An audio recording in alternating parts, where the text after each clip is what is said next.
Hello, folks. I'm Detroit Miracle. Yes, and indeed. Right now, I am here to have some more cool comic book fun discussion.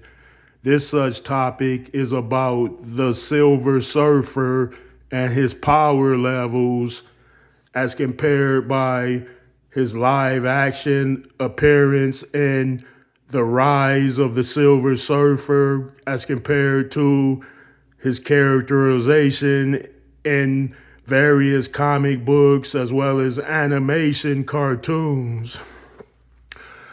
Okay, I must say that I'm a comic book reader, a comic book collector, a comic book fan. So I've read quite a few Silver Surfer comic books.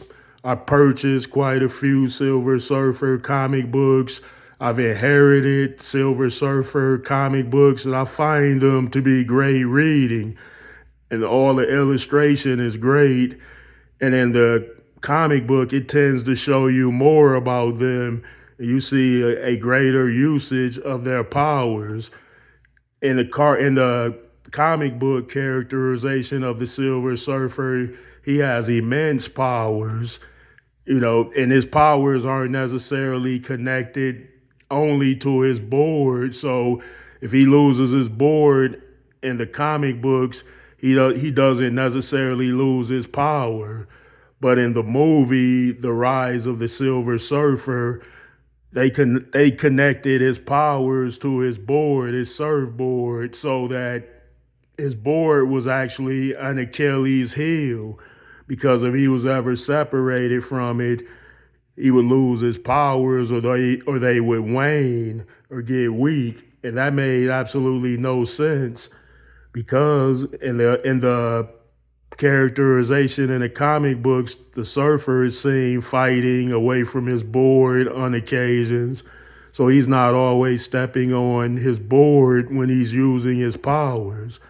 But in the live action Silver Surfer movie called The Rise of the Silver Surfer, his powers were connected to the board entirely.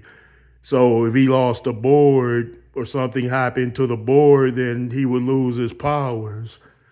And that was something new, of a new twist in the Silver Surfer, because they never said that about him in any comic books characterization.